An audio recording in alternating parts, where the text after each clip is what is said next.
Welcome back to Johri Pathshala. This is Amit Johri sir. मैं आज लाया हूँ जी एडवांस का 2021 में आया हुआ है क्वेश्चन। इसका पूरा पेपर मैंने अपलोड किया हुआ है, आप देख सकते हैं। Section 1 and 2 already is in the channel, तो आप वहां जाके सारे क्वेश्चन चेक कर सकते हैं। ठीक है जी, तो चलिए विदाउट वेस्टिंग एनी टाइम अपना सेशन स्टार्ट करते हैं फॉर इस क्वेश्चन के लिए। अब ये क्वेश्चन बड़ा इंटरेस्टिंग है, इसमें बहुत सारी चीजें सीखने को मिलती हैं कि आखिर जेई एडवांस का न्यूमेरिकल कैसे अटेंड करना चाहिए, आपका अप्रोच कैसा होना चाहिए। तो इस क्वेश्चन के थ्रू उसको सीखते हैं। चलिए पेन पेपर साथ में लेके बैठना, जिससे कि आप साथ में करते भी जाओ।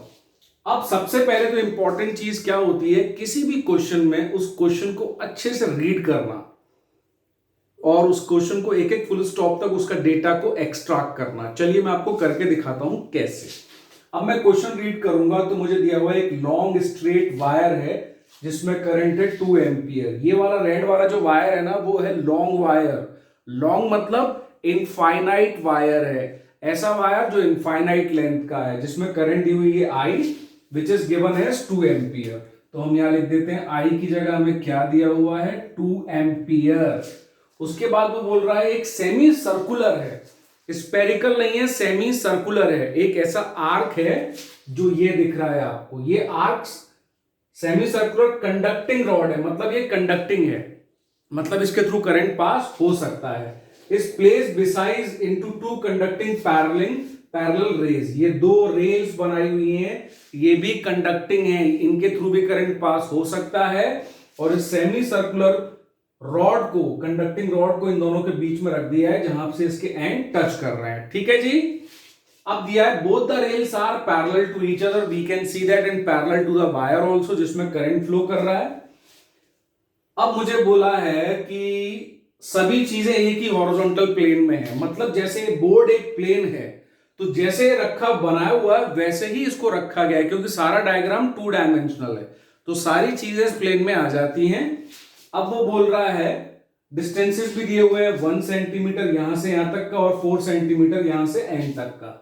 अब वो बोल रहा है टाइम, जब टाइम 0 था, मतलब अभी आपने स्टार्ट नहीं किया था, the rod start moving on the rails.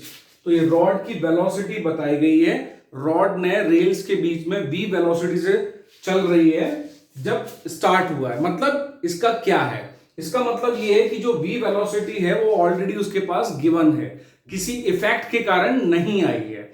वो v वेलोसिटी उस कंडक्टिंग सेमी सर्कुलर रॉड को ऑलरेडी गिवन है, क्योंकि वो t इक्वल टू 0 पे है। दैट मीन्स उसको कुछ हमने दिया नहीं है। अब वो स्पीड भी मुझे दी गई है 3 मीटर पर सेकेंड, तो ये दिया हुआ है 3 मीटर पर सेकेंड।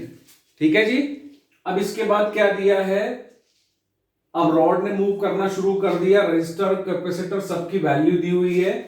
अब इस क्वेश्चन को हम क्रैक करते हैं। कैसे क्रैक करेंगे, सबसे पहली बात तो अगर आपको याद होगा फिजिक्स में इलेक्ट्रोमैग्नेटिक इंडक्शन में एक मोशनल ईएमएफ नाम का कॉन्सेप्ट आपको पढ़ाया गया था। कौन सा concept, motional EMF. Motional EMF का कॉन्सेप्ट क्या है, मोशनल ईएमएफ का कॉन्सेप्ट ये बोलता है अगर कोई एग्जिस्टिंग मैग्नेटिक फील्ड है और उसमें किसी कंडक्टर को मूव किया जाए तो उस कंडक्टर में ईएमएफ इंड्यूस्ड हो जाएगा, और अगर वो कंडक्टर जो है अगर वो क्लोज सर्किट बना रहा है तो उसमें करंट भी फ्लो हो जाएगी। बिल्कुल इसी कॉन्सेप्ट पे बेस किया गया है। ये रेल जो है ये वो कंडक्टर है, और मैग्नेटिक फील्ड कहां से आएगी, इस इनफाइनाइट लॉन्ग वायर से। तो पहला कॉन्सेप्ट इसमें क्या यूज किया गया, मोशनल ईएमएफ। तो ये कंडक्टर मोशन में है। अब आप पूछोगे मैग्नेटिक फील्ड कहां से आई, तो मैग्नेटिक फील्ड के लिए ये वाला कंडक्टर यूज किया गया, magnetic field created by long infinite straight wire, ये कॉन्सेप्ट यूज किया गया। ये क्या होता है, mu naught upon 2 pi R, mu naught I upon 2 pi R, ये उसकी वैल्यू होती है। कोई भी लॉन्ग इनफाइनाइट कंडक्टर है अगर उसमें करंट फ्लो कर रही है तो we know that this concept कि वो अपने सराउंड में कौन cyclic magnetic lines of force generate करेगा, मतलब एक मैग्नेटिक फील्ड इंटेंसिटी देगा, जिसको हम इस फॉर्मूला से कैलकुलेट कर सकते हैं, mu naught I upon 2 pi R. R क्या है? डिस्टेंस, जहां पे भी आपको मैग्नेटिक फील्ड कैलकुलेट करनी है। अब जब इस वायर में करंट फ्लो होने के कारण मैग्नेटिक फील्ड जनरेट हो गई और ये कंडक्टर मूव कर रहा है, तो ये मोशनल ईएमएफ का कॉन्सेप्ट भी वहां पे एस्टेब्लिश हो गया कि कोई भी कंडक्टर अगर मैग्नेटिक एक्सटर्नल मैग्नेटिक फील्ड में मूव करेगा तो इंड्यूस्ड ईएमएफ हो जाएगा। एक्सटर्नल मैग्नेटिक फील्ड इस करंट ने बना दी है, इस करंट कैरिंग कंडक्टर ने, वायर ने, और ये उसमें मूव कर रहा है। अब इसमें शुरू होता है मेन इंपॉर्टेंट कैलकुलेशन पार्ट, जिसमें बहुत सारे बच्चे क्या गलती करेंगे बताता हूं। अब मोशनल ईएमएफ क्या बोलता है? मोशनल ईएमएफ बोलता है कि EMF should be equal to V cross B into L। ठीक है ना, यही बोलता है ईएमएफ का।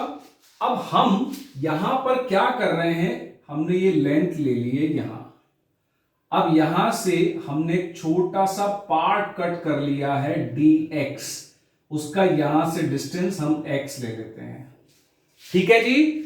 अब ऐसा सर आपने क्यों किया? कई बच्चे सोचेंगे कि सर आपने ऐसा क्यों किया, और ये कॉन्सेप्ट जब बार बार आता है ना तो बच्चे बड़े कंफ्यूज रहते हैं कि यार ये इंटीग्रेशन का dx क्यों ले लेते हैं। देखो, लॉन्ग इनफाइनाइट स्ट्रेट वायर में जो करंट दिया है उसमें r डिस्टेंस है, मतलब कौन से पॉइंट पे आपको मैग्नेटिक फील्ड इंटेंसिटी कैलकुलेट करनी है।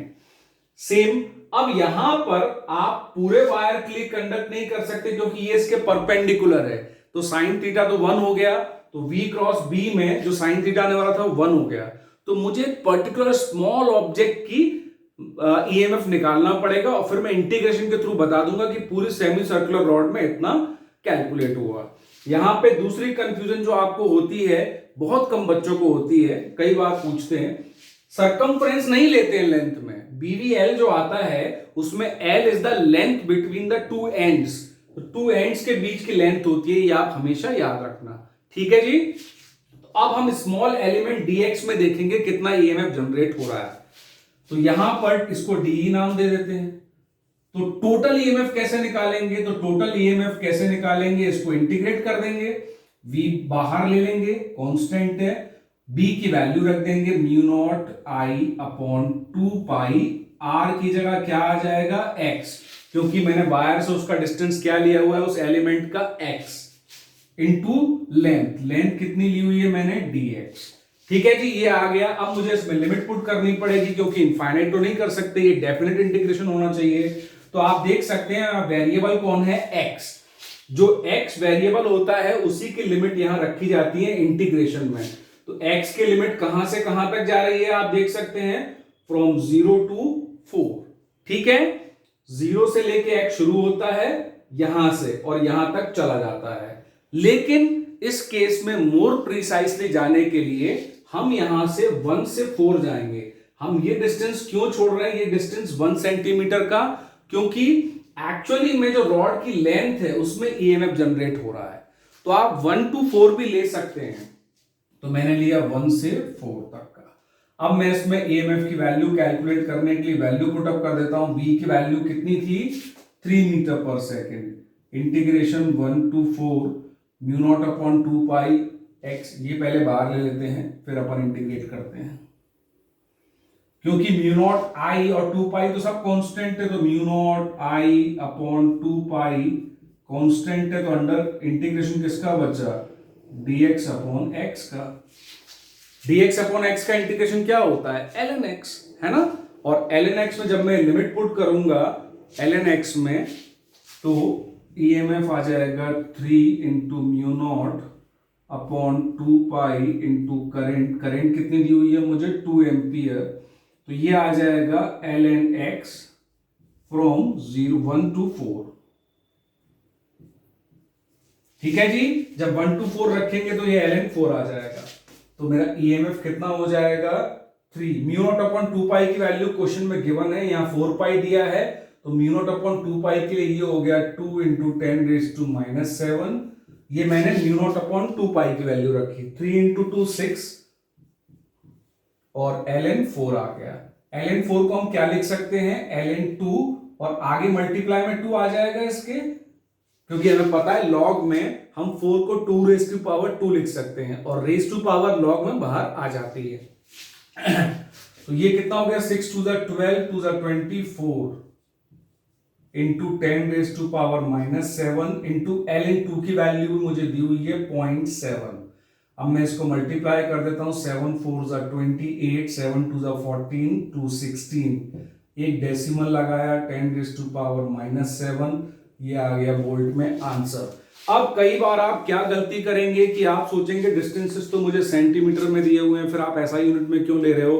क्योंकि आप इंटीग्रेशन में देख सकते हैं इंटीग्रेशन लॉग में आने के बाद नंबर हो गया है, तो वो मीटर में दिया हो या सेंटीमीटर में दिया हो उसका कोई औचित्य नहीं है, उसका कोई सिग्निफिकेंस नहीं रह जाता है। तो आई होप आपको यहां तक का कैलकुलेशन पूरा क्लियर हो गया होगा और कॉन्सेप्ट भी। एक करंट कैरिंग कंडक्टिंग वायर ने मैग्नेटिक फील्ड जनरेट किया जो एक्सटर्नल मैग्नेटिक फील्ड होगा इस कंडक्टिंग वायर के लिए, और ये उसमें मूव कर रहा है, तो मोशनल ईएमएफ के कॉन्सेप्ट के अकॉर्डिंग उसमें ईएमएफ जनरेट होगा जो हम ऑलरेडी कैलकुलेट कर चुके हैं। अब मैं इस पूरे डायग्राम को बहुत सिंप्लीफाई वे से आपको बताता हूं कि इसको क्या हो जाएगा। अब इसके अराउंड तो इस पॉइंट पे तो ईएमएफ जनरेट हो चुका है और जो ईएमएफ देता है उसको हम क्या बोलते हैं? बैटरी। तो हम इन सबको हटा लेते हैं और ये बोलते हैं ये बैटरी है जिसमें ये पोटेंशियल डिफरेंस मुझे मिल रहा है ईएमएफ। अब ये लगा हुआ है नीचे, इसमें एक रेजिस्टेंस कनेक्टेड है और एक कैपेसिटेंस कनेक्टेड है,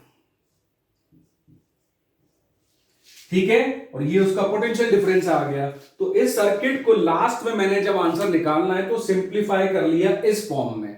अब एक बहुत इंपॉर्टेंट चीज पढ़ते हैं, एट टाइम इक्वल टू 0 जब था तो C0 जो कैपेसिटेंस है ये अनचार्ज था, मतलब अभी ये चार्ज नहीं हुआ है। लेकिन डीसी वोल्ट से जैसे इसको चार्ज करेंगे तो फॉर अ फ्यू सेकंड में जब तक ये कैपेसिटर चार्ज हो जाएगा तब तक तो करंट फ्लो करेगा, और जैसे ही कैपेसिटर चार्ज होता है, मैंने कई बार बताया, वो सर्किट को ओपन सर्किट बना देता है, मतलब यहां से करंट फ्लो करना बंद हो जाएगी। कैपेसिटर चार्ज होने के बाद डीसी सर्किट को ओपन सर्किट बना देगा। तो अब यहां पर कैसा होगा? अब मुझे ऑप्शन देखने पड़ेंगे, मुझे मैक्सिमम करंट और मैक्सिमम चार्ज पूछा जा रहा है। अब अगर मैक्सिमम करंट और मैक्सिमम चार्ज पूछा जा रहा है तो मैक्सिमम करंट कब फ्लो करेगी? मैक्सिमम करंट तब फ्लो करेगी जब ये पूरा चार्ज हो चुका होगा, उस सेकंड्स में, है ना, उस सेकंड में जब ये कैपेसिटर पूरा चार्ज हो चुका होगा तो पूरा की पूरा वोल्टेज रेजिस्टेंस को मिलेगा। ये बहुत इंपॉर्टेंट कॉन्सेप्ट है, याद रखिए। जिस इंस्टेंट पे कैपेसिटर फुली चार्ज होगा, ओपन सर्किट होने से जस्ट उसी इंस्टेंट पे इसको पूरा पूरा वोल्टेज मिलेगा, ये आ रहा है, ईएमएफ जनरेट हुआ है। तो मैक्सिमम करंट हमें वही मिलेगी, और मैक्सिमम करंट क्या होगी? E into R, sorry E upon R. तो 16/8 into 10 raise to power -7 upon resistance कितना दिया हुआ है? 1.4। तो जैसे ही मैं इसको सॉल्व करूंगा मुझे करंट मिल जाएगी 1.2 इंटू 10 रेज टू -6 एम्पियर। ये पहला क्वेश्चन सॉल्व हो गया। अच्छा, इस क्वेश्चन में कॉमन सेंस भी है, अगर चारों ऑप्शन आप देखोगे तो आपको खुद ही आइडिया हो जाएगा इसमें कोई भी दो ऑप्शन करेक्ट हो सकते हैं, है ना, क्योंकि पहले दो ऑप्शन में एक चूज करना पड़ेगा मैक्सिमम करंट क्या है, दूसरे दो ऑप्शन में एक चूज करना पड़ेगा। तो अगर ए वाला करेक्ट हो गया तो बी तो करेक्ट हो ही नहीं सकता। अब मुझे निकालना है मैक्सिमम चार्ज। मैक्सिमम चार्ज इसको कब मिलता है? अब मैं आपको पहला ऑप्शन तो करेक्ट बता दिया, अब मैं थोड़ा सा इसको और डिस्क्राइब करता हूं। इस पूरे सर्किट में अगर मैं इसको ईएमएफ को ई ले लूं तो मुझे इक्वेशन जो लगानी पड़ेगी वो ये होगी, ई माइनस इक्वल टू इसके अराउंड जो वोल्टेज होगा वो कितना होगा? आई इंटू आर प्लस इसके अराउंड जो वोल्टेज होगा Q upon C. I into R, I की जगह मैं क्या लिख सकता हूं? D cube by D T into R. Maximum current होने के लिए D cube by D T as पर द डिफरेंशियल का मैक्सिमम, अगर आप जानते हैं मैथमेटिक्स में हम जब डिफरेंशियल से मैक्सिमम कैलकुलेट करते हैं तो सबसे पहली बात फॉर मैक्सिमम करंट के लिए हमें d cube by D t equal to 0 रखना पड़ता है। उस कैलकुलेशन से जाएंगे तो भी आई मैक्सिमम यही आएगा, लेकिन इतना टाइम क्यों वेस्ट करना, डायरेक्टली मैंने आई मैक्सिमम कैलकुलेट कर लिया है, ज्यादा टेंशन नहीं लेना है। अब आप सोचेंगे जब मुझे मैक्सिमम चार्ज निकालना है, तो मुझे ये पूरा पोटेंशियल उस इंस्टेंट के लिए यहां देना पड़ेगा, क्योंकि ये ओपन सर्किट होने वाला था उसी इंस्टेंट पे। लेकिन अगर आप यहां भी देखेंगे, अगर मुझे मैक्सिमम चार्ज निकालना है इस कैपेसिटेंस के अराउंड, मैक्सिमम चार्ज कब आएगा आप देख सकते हैं, अगर मैक्सिमम करंट आएगी तो dq बाई dt जीरो हो गया है ना, उस पॉइंट पे इसको पूरा पोटेंशियल डिफरेंस मिलेगा और मैक्सिमम चार्ज क्या आ जाएगा, q maximum equals to C into V. C आया था 16.8 इंटू 10⁻⁻7 इंटू v। अच्छा v तो हमें कैलकुलेट करना है ना, नहीं v तो हमने निकाल लिया ना, EMF 16.8। अच्छा c रखना रह गया मेरा, सॉरी c कितना है, 5 म्यू है, 5 इंटू 10⁻⁻6। जब आप इस पूरे को मल्टीप्लाई करेंगे यू विल गेट 8.4 इंटू 10⁻12 का चार्ज मैक्सिमम इसमें आ जाएगा। अब इसमें क्वेश्चन में हमने सारी बातें कर ली कि क्वेश्चन को क्रैक कैसे करना चाहिए, क्वेश्चन को रीड अच्छे से करना चाहिए, रीडिंग में उसका डेटा एक्सट्रैक्ट करना चाहिए, मोस्टली एडवांस के न्यूमेरिकल में कौन कौन से कॉन्सेप्ट पे बेस्ड है वो हमने कैसे निकाला, ये बहुत इंपॉर्टेंट चीज है। अब last but not the least कि सबसे इंपॉर्टेंट है आप गलतियां कहां करोगे। ये जो बी और डी ऑप्शन डिजाइन किए हैं वो उन गलतियों के लिए ही किए गए हैं। अब बच्चे क्या करेंगे, इस सिंप्लीफाइड सर्किट तक अगर वो पहुंच भी गए तो अब वो क्या करेंगे, इसमें ये वोल्टेज को दो पार्ट में डिवाइड करेंगे। वो बोलेंगे तो सीरीज में है, जब ये सीरीज में है तो दोनों को वो ईएमएफ नहीं मिलेगा और दोनों में हाफ हाफ या अपने हिसाब से रेशो में लेंगे। उसी गलती करने के लिए आपको बी और डी ऑप्शन दिए गए हैं। जबकि सर्किट से मैंने आपको क्लियरली समझाया कि मैक्सिमम करंट और मैक्सिमम चार्ज का वैल्यू हम कैसे निकालते हैं, ये अभी अभी मैंने बताया, whenever capacitor connected in the DC circuit. I hope आपको ये न्यूमेरिकल पूरा समझ में आया होगा। अगर ये पूरा समझ में आया है तो नेक्स्ट जब एडवांस का या कोई अच्छे न्यूमेरिकल आप करें तो उसमें न्यूमेरिकल को तार तार कर दें, मतलब एक एक कॉन्सेप्ट निकाल लें उसमें से, जैसे यहां पे मैंने आपको करके दिखाया। JEE main, advance, NEET physics के लिए और मैथमेटिक्स के लिए आप चैनल के साथ जुड़े। अच्छे मैं क्वेश्चंस लेके आता हूं, लेक्चर्स लेके आता हूं। Please most importantly subscribe the channel. Thank you.